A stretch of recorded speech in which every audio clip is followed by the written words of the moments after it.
You know, it's funny how we talk so much about building good habits when we're young or in our careers, but we don't often realize that some of those same habits could quietly sabotage our lives once we retire. Today, I want to walk you through 4 specific bad habits that you absolutely need to leave behind right now if you want to enjoy retirement the way it's meant to be enjoyed. And here's the thing, a lot of these habits are sneaky. They don't announce themselves as problems. They just blend into your daily routines so seamlessly that you don't even realize they're there.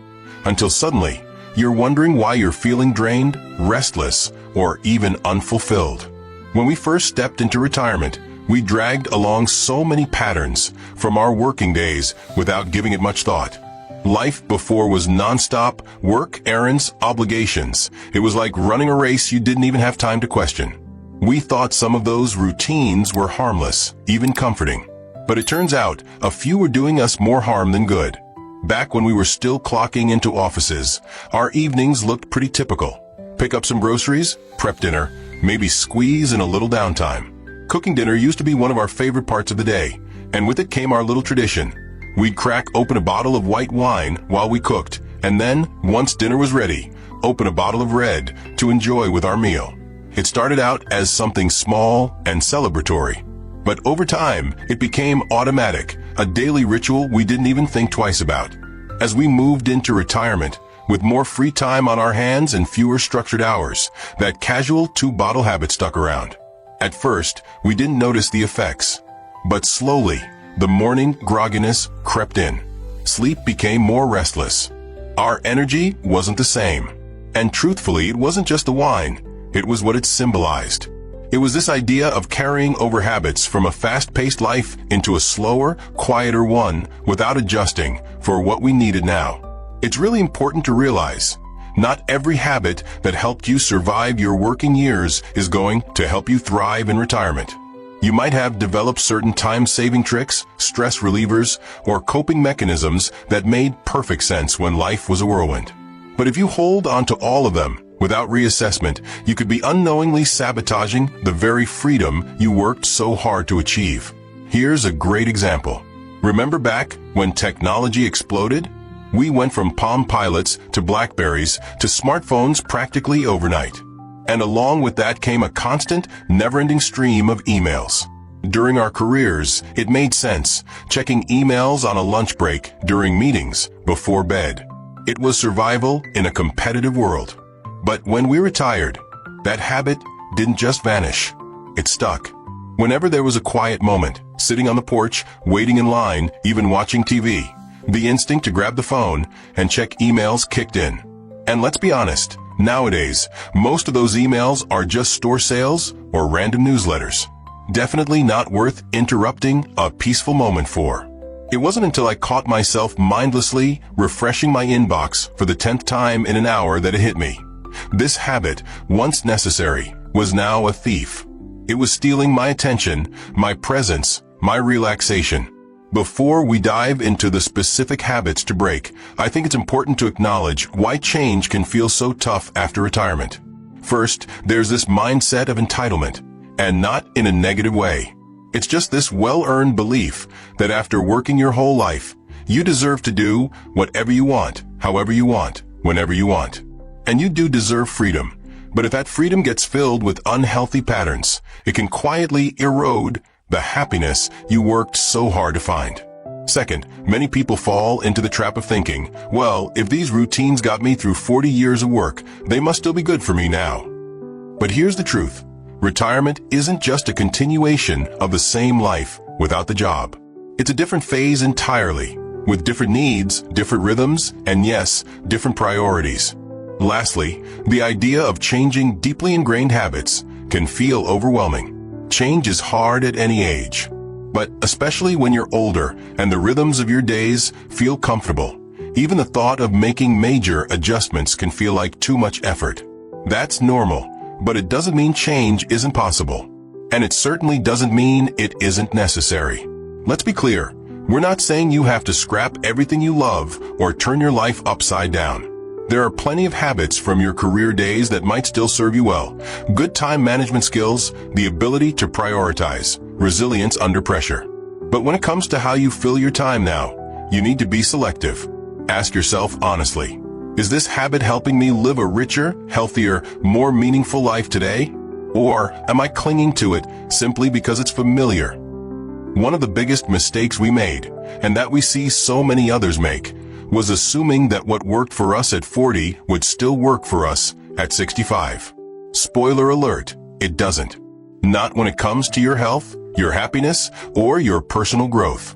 Another sneaky habit that tends to creep up?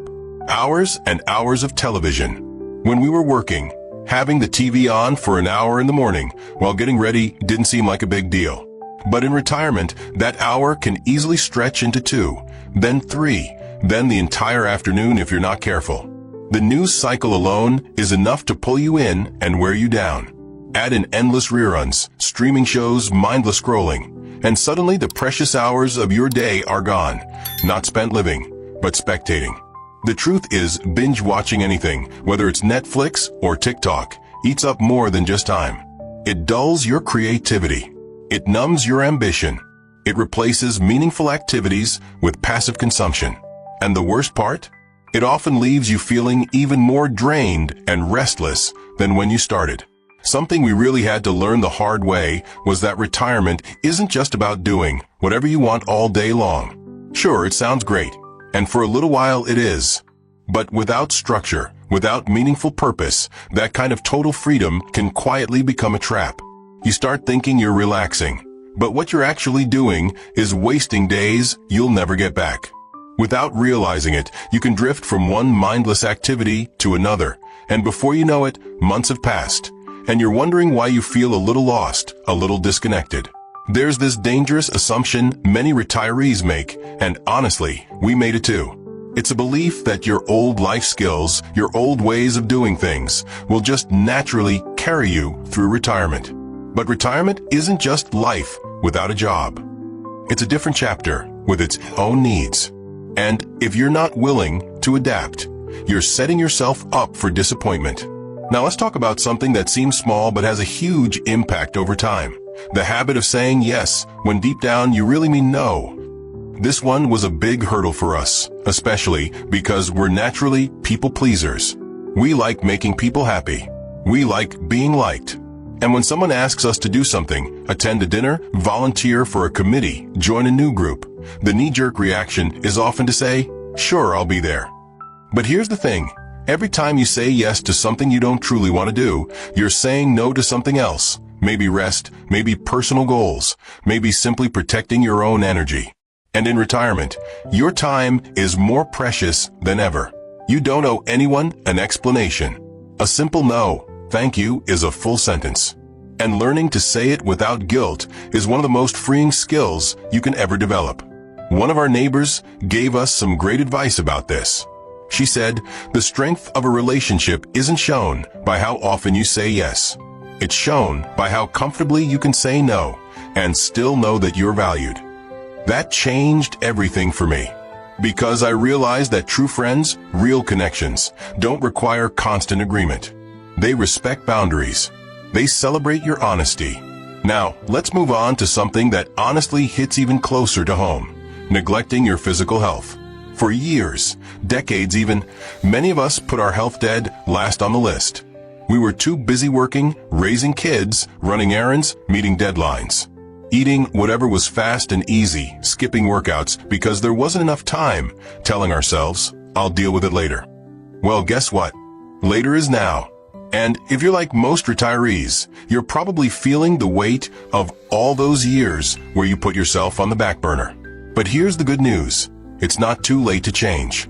I remember one night not too long ago, we went out to dinner, and I made the mistake of ordering this enormous plate of ribs. Delicious? Absolutely. Smart? Definitely not. I woke up feeling terrible, my body heavy, my energy wrecked. It was a wake-up call. Those indulgences that once felt like harmless rewards when we were younger now have real consequences. Poor sleep, sluggish days, creaky joints. They don't just appear overnight. They build up over years of tiny choices. And taking care of yourself now isn't just about looking good. It's about feeling good, thinking clearly, staying independent. and being able to fully enjoy the decades ahead.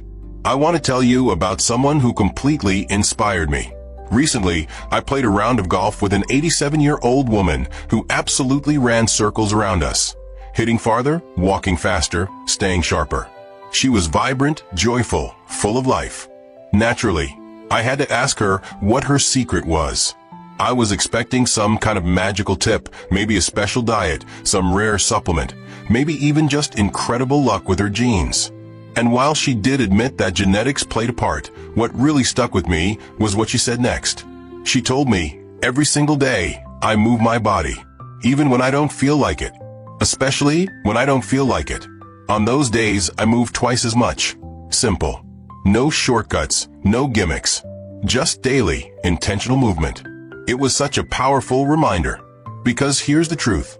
The body you're living in today is the result of every decision you've made for the past 20, 30, 40 years. But the body you'll have 10 years from now, that's being built by the choices you make today. Now let's touch on another area that's crucial but often overlooked. Having a plan for your days and weeks. I get it. The very word plan can feel suffocating when you've just spent 40 years living by alarm clocks and meeting schedules. You don't want to swap your boss's calendar for a personal one. But here's the thing. Planning in retirement isn't about rigid schedules. It's about intentional living. It's about making sure your time reflects your values, your goals, your joys, not just the path of least resistance. When we first retired, we resisted this. We thought, finally, no more schedules. So we tried waking up every day without a plan. And you know what happened? Days blurred together. Important things got pushed aside. Projects we cared about gathered dust. Without structure, we didn't feel free. We felt stuck.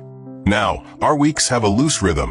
We know which days we golf, which days we focus on creative projects, which evenings are reserved for date nights. It's not rigid, it's flexible, but it gives us momentum. It gives us something to look forward to. And most importantly, it ensures that the things we truly care about don't get lost in a fog of endless somedays. Look, we know change isn't easy, especially after a lifetime of doing things a certain way. There's comfort in familiarity, even when it isn't serving you anymore. But you owe it to yourself, and to this incredible chapter of life that you've worked so hard to reach, to build habits that lift you up, not hold you back. Breaking bad habits isn't about judgment or guilt. It's about giving yourself the best chance to live fully, energetically, joyfully. Because retirement isn't the end of your story. It's the beginning of an entirely new one. Now let's dive into the first habit you need to let go of immediately. And it's a big one. Endless screen time. It starts so innocently, right? You wake up, reach for your phone, just to check a few things, maybe a quick look at the news, or peek at social media. 10 minutes turns into 30. Then suddenly, an hour's gone. Maybe even 2. And it doesn't stop there.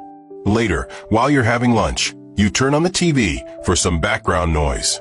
Then an old movie comes on. Then a new show you've been meaning to watch. Before you know it, half the day has slipped away in a haze of screens. The truth is, binge-watching TV shows or mindlessly scrolling through social media isn't just a harmless way to pass time. It's a habit that quietly steals your energy, your creativity, and your potential for real joy. Every hour you spend passively consuming content is an hour you could have spent creating something, learning something new, moving your body, connecting with someone you love, or simply enjoying the peace and quiet that's so rare in this noisy world. And here's the kicker. Most of the content we scroll through isn't even uplifting. It's not making us smarter or happier.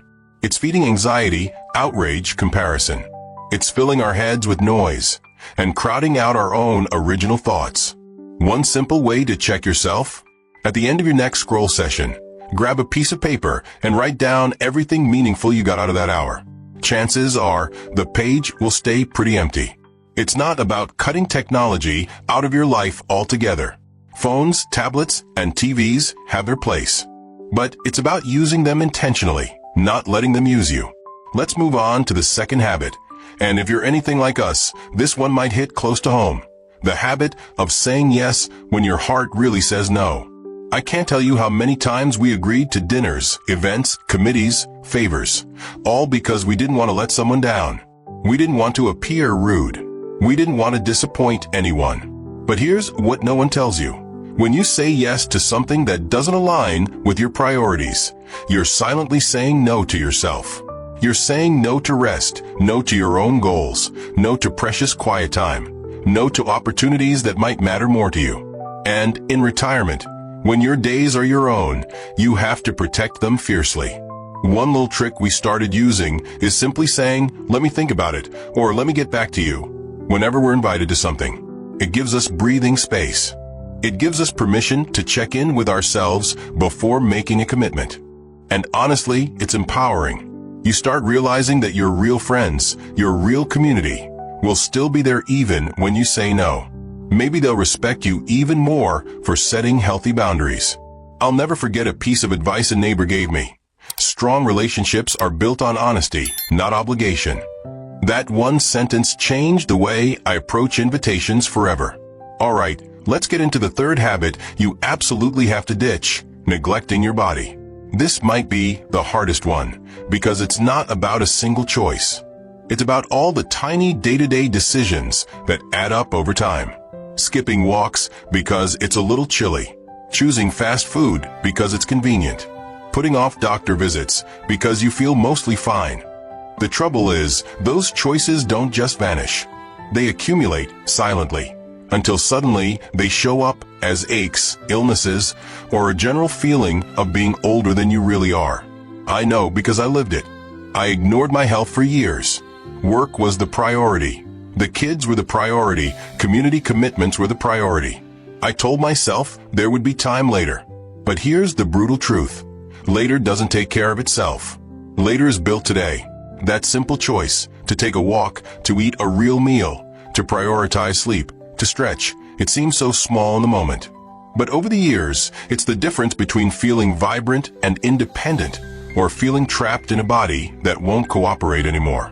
And listen, this isn't about running marathons or becoming a fitness fanatic. It's about honoring your body enough to treat it with kindness every single day. Movement matters. Nourishment matters. Rest matters. They always did, but in retirement, they matter even more. I'll share a story that keeps me inspired. Not long ago, I met a woman who was pushing 90 and still playing a better round of golf than people half her age. She was agile, sharp, and full of life. When I asked her secret, she smiled and said, "I move my body every single day, whether I want to or not. And when I really don't want to, I move twice as much." Simple advice. Nothing flashy. No complicated program or secret formula. Just the daily discipline of honoring her body, even on the hard days. That stuck with me, because it reminded me, the fountain of youth isn't something you find. It's something you build, one step at a time, one day at a time. Now, the fourth habit we need to talk about is one that sneaks up on almost everybody. Drifting through your days without any real plan. When we first retired, the idea of tossing out our calendars and living by pure spontaneity sounded incredible. No alarms, no meetings, no obligations. Just waking up every day and doing whatever we felt like. But after a few weeks, it started to feel less like freedom and more like floating without a rudder. Days blurred together. We found ourselves wasting time, putting off things we cared about, and feeling surprisingly restless. And it hit us. Retirement isn't a vacation. It's a new chapter of life. And like every good chapter, it needs a little bit of structure to give it meaning. Having a plan doesn't mean turning your retirement into a rigid 9 to 5. It simply means deciding, with intention, how you want to spend your days. It means carving out time for what matters to you: health, hobbies, family, creativity, rest. For us, it meant setting simple rhythms. Certain days for golf, certain afternoons for projects, evenings for connecting with each other. Not because we had to, but because having a loose framework actually created more freedom, not less. It gave us something to look forward to. It protected our time. And it made sure that when we looked back on our week, we felt satisfied, not scattered. I get it, the word plan can feel suffocating, especially when you're just beginning to enjoy life without work stress. Maybe it helps to think of it differently. Instead of planning, think of it as designing your life. You're not scheduling yourself like a machine. You're setting up your days so they reflect your deepest values, your real joys. For us, it became a casual, weekly check-in, just sitting down on Sunday, looking ahead, and asking, what do we want this week to feel like? Not a list of chores. A vision for the life we're actively creating. Trust me, it's worth it. Because if you don't design your days, the default distractions, TV, social media, mindless errands, will design them for you. And you deserve better than that. So now that you know the 4 habits you need to break, the real question is, how do you start? You don't have to overhaul your whole life overnight. Tiny shifts are enough to create huge momentum. Start by picking just one area to work on this week. Maybe it's the screen time. Move your phone off your nightstand so it's not the first thing you reach for in the morning. Or maybe it's saying no. Practice delaying your answer when someone invites you to something. Give yourself permission to check in with your gut before agreeing. If health is your focus, commit to a 20-minute walk each morning. Nothing complicated. Just a simple promise to move your body. And if your challenge is structure, spend a few minutes each Sunday sketching out the week ahead. Not in stone, just enough to give yourself some gentle guidance. Small changes build powerful momentum.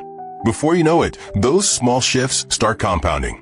You start feeling more energized, more alive, more like the person you were always meant to be in this chapter of life. You didn't work your whole life just to end up trapped by unhealthy patterns. You worked for freedom. You worked for joy. You worked to create a life that feels rich and meaningful, even without the deadlines and demands of your career. Breaking these habits isn't about being hard on yourself. It's about being kind to yourself. Kind enough to choose better, healthier, more fulfilling paths. Because the truth is, retirement isn't a downhill coast toward the end. It's an incredible new beginning, a chance to rewrite your story on your own terms. And you have the power to make it everything you dreamed of: vibrant, adventurous, peaceful, deeply satisfying. But only if you're willing to step back, be honest about what's no longer serving you, and make the changes that matter. So here's my challenge to you. Pick one habit today, just one. Decide that you're going to start shifting it, even just a little bit. Maybe you start your mornings without your phone. Maybe you protect your evenings with a real bedtime. Maybe you start telling people, "Let me think about it," instead of defaulting to yes. Whatever it is, begin now. Your future self will thank you 1,000 times over, because life is still wide open in front of you. There are adventures to be had, relationships to deepen, skills to learn, memories to create. And every day you live with intention instead of drifting is another day you claim that beautiful future for yourself. If any part of this resonated with you today, if you're thinking, yeah, I've got a few habits I need to break, you're not alone. We're right there with you. This journey is ongoing. Some days we get it right, some days we slip. But what matters is that we stay awake to it, that we keep trying, that we keep choosing growth over comfort, purpose over autopilot. And if you're serious about living your best retirement years, stick with us. There's so much more we're excited to share with you: tips, insights, encouragement for this incredible season of life. In fact, if you found today's conversation helpful, you're going to love what's coming next. So don't go anywhere, and remember, the best chapters of your life are still being written. You hold the pen. Make it a masterpiece.